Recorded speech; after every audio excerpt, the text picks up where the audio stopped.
Muy buenas con todos. Nosotros somos el grupo de tarea número 8 con mi persona Henry Arévalo y mi compañero Ángel Paquiza. El tema que vamos a exponer es acerca de comunicaciones seriales con la interfase RS485 y Ethernet. Siguiente.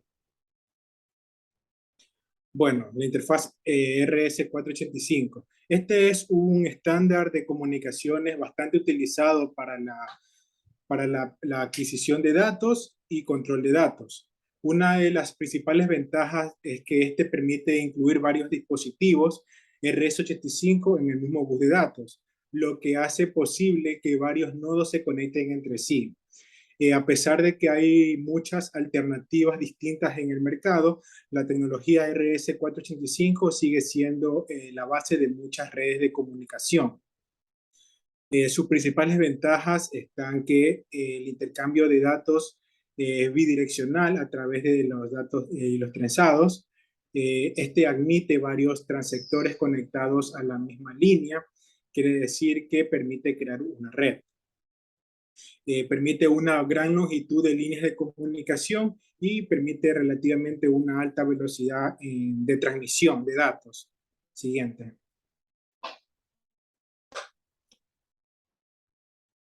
Bueno, aquí tenemos el RS485, es también conocido como EIA o TIA 485. Esta es una interfaz estándar de capa física de comunicación, un método de transmisión de señales de primer nivel del modelo OSI, interconexión de sistemas abiertos. El protocolo RS485 fue creado para ampliar las capacidades físicas de la interfaz RS232, que ya iba, por decirlo de una forma, en decadencia.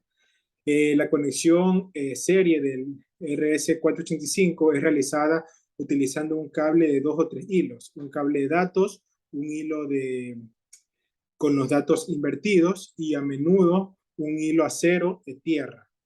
De este modo, los transmisores y receptores intercambian los datos a través de un cable de par trenzado de hilos rígidos de 22 o 24 AWG. Aquí vemos una pequeña imagen de este adaptador de RS232 a RS485. Vemos abajo un poquito el diagrama del funcionamiento, como todos los datos de comunicación que necesita el RS232 se acoplan al convertidor de K485 y pues sale el par de 3 hilos para las comunicaciones. Siguiente.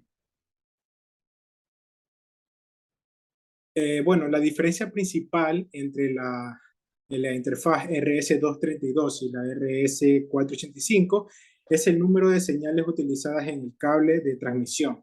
Esta es la principal. Acá vamos a ver después las más precisas.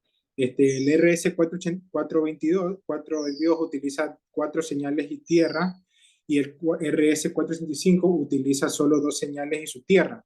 El RS485 requiere de un protocolo half duplex o semiduplex para operar, dado que las mismas líneas son utilizadas tanto para transmisión como recepción. Aquí vemos al lado derecho una tabla con los distintos protocolos. Entonces vemos que el tipo de protocolo de la interfaz es del RS232 es duplex, que quiere decir que puede recibir y enviar información y enviar datos a la vez, y semiduplex del RS485, que quiere decir o que solo envía o solo recibe a la vez, no puede hacer ambas cosas a la vez. Tenemos que el tipo de señal en el RS232 es desbalanceado y en el RS485 es más balanceado. Números de dispositivos, la 2RS232 solo admitía un transmisor, un receptor. En cambio, el RS485 ya era capaz de soportar hasta 32 transmisores y 43 receptores. Ya se puede armar una red mucho más completa con esto. La transmisión máxima de datos de 19.2 kilobits por segundo a 15 metros y el RS485 es 10 megabits por segundo a 15 metros. No es la velocidad máxima, pero es más o menos la transmisión o sea, la mayor velocidad que pueden alcanzar. La longitud máxima del cable, aproximadamente 15.25 metros a 19.2 kilobits por segundo, en caso del RS-232, y aproximadamente 1.200 metros a 100 kilobits por segundo, en el caso del RS-485. La corriente de salida que soportaban cada uno, en el caso de RS-232 es de 500 miliamperios y del RS-485 de 250 miliamperios. Y voltaje mínimo de entrada, pues en el RS-232 era un más o menos 3% y en el RS-485 es un voltaje diferencial de 0,2 voltios. Siguiente. Acerca de las conexiones del RS-485, su función principal es de transformar una señal a través de dos cables. Un cable transmite la señal original y el otro transmite su copia, pero de forma inversa. Este método de transmisión ofrece una gran resistencia a las interferencias en modo común y el cable de par tensado utiliza como línea de transmisión, puede ser blindado o no blindado. Aquí vemos en la derecha, en la gráfica, vemos aquí el primer, el cable de datos que viene siendo el dato original, el dato invertido, y en algunos casos también viene con un GND, con una referencia a tierra. Vemos las conexiones del RS-485. Bueno, también, como ya vimos anteriormente, aproximadamente la longitud máxima de los cables es de 1.200 metros, pero no se recomienda que, bueno, al contrario, se recomienda que el producto de la longitud máxima en metros y la velocidad de datos en bits por segundo no sea superior a 108. ¿Qué quiere decir? Que, por ejemplo, si tenemos un cable de 20 metros, este permite una velocidad máxima de 5 megabits por segundo. Quiere decir que si hacemos una multiplicación, un producto entre 20 por 5, o sea 100, no excede los 108 porque ya puede haber algún tipo de interferencia, malestares con la señal, y entonces por eso se recomienda, si en este caso, si el cable es de 20 metros, eh, si se requiere una velocidad de 5 megabits por segundo, el cable no puede exceder de 20 metros, ya que el producto debe ser que no sea superior a 108, eso es lo recomendado. Siguiente. Ahora mi compañero va a explicar la comunicación serial, pero con el Ethernet. Bien, continuando, ahora tenemos la comunicación serial con Ethernet. Bien, Ethernet para comunicación serie solo existe como un método para transmitir una señal serie a través de una conexión Ethernet a un receptor en serie. El protocolo Ethernet no puede hacer frente a los protocolos de serie y así otro protocolo tiene que llevar a la comunicación en serie en un formato comprensible para la conexión Ethernet.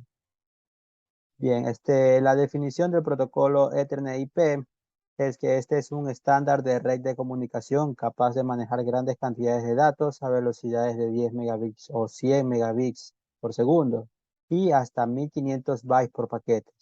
La especificación utiliza un protocolo abierto en la capa de aplicación. Bien, este protocolo aplicado a la industria, o también denominado como Industrial Ethernet, es un protocolo de comunicación de más rápido crecimiento que ha venido creciendo dentro de los sistemas de control y automatización industrial. Ethernet industrial es el término utilizado para representar los protocolos industriales que utilizan la capa física estándar de Ethernet y los protocolos estándar de Ethernet. De este modo, los protocolos de Ethernet modifican la Ethernet propiamente estándar de manera que se garantice que los datos específicos de fabricación no solo se envíen y reciban correctamente, sino que también se envíen y reciban a tiempo cuando los datos sean necesarios para realizar una operación específica. También esto puede referirse al uso de protocolos Ethernet estándar con conectores resistentes e interruptores de temperatura extendida en un entorno industrial y para la automatización industrial o el control de procesos. Bien, ¿qué es el protocolo Ethernet industrial? Bien, en la industria es especialmente popular para aplicación de control. En definitiva, este tipo de red que es fácil de configurar de configurar, operar, mantener y ampliar. A su vez, este permite la mezcla de productos de 10 megabits por segundo, 100 megabits por segundo, y es compatible con la mayoría de los conmutadores switch Ethernet. Esta tecnología se utiliza con ordenadores personales, mainframes, robots, dispositivos y adaptadores de entrada-salida, controladores lógicos programables o PLC y otros dispositivos. La especificación está respaldada por la Industrial Internet Association y recientemente se ha convertido en la tendencia más utilizada en el movimiento de datos en aplicaciones industriales en la planta de producción, gracias a su velocidad de transmisión de información. Sin embargo, la planta de producción es un entorno muy diferente al doméstico y el de la oficina. Por su lado, las aplicaciones de fabricación también presentan muchas necesidades diferentes a la aplicación comerciales. Bien, presentando algunas características de Ethernet, es que son un conjunto más utilizado de los protocolos que definen las propiedades físicas de las redes. También estos elementos de hardware solo pueden transportar datos representados como una tensión de pulso electrónico aplicado al cable bajo condiciones particulares. Ethernet transporta datos en tramas, cada trama contiene una secuencia de bits de datos y está precedida por la dirección de MAC de los datos. MAC, la palabra MAC se refiere a los medios de control de acceso, que es la función de un adaptador de red lleva a cabo para convertir los datos en el formato de una computadora utilizada en el formato de cable Ethernet. Bien, con Ethernet y Ethernet IP convergentes es posible reemplazar un gran número de dispositivos pequeños que trabajen de manera conjunta. Esto para formar redes convergentes y altamente escalables. Así se reduce el espacio ocupado por la red y los costos operativos. Ethernet presenta elementos básicos, los cuales son tarjetas de red, repetidores, concentradores, fuentes y los conmutadores, los nodos de red y el medio de interconexión. Los nodos de red pueden clasificarse en dos grandes grupos, los cuales pueden ser equipo terminal de datos DTE y equipo de comunicación de datos DCE. Ethernet industrial, en la industria, el Ethernet se puede dividir en algunas comunicaciones, como por ejemplo puede ser Profinet, Ethernet IP, EtherCAT, PowerLink, Modbus TCP y CC-Link IF. Bien, y eso ha sido todo para este tema. Muchas gracias.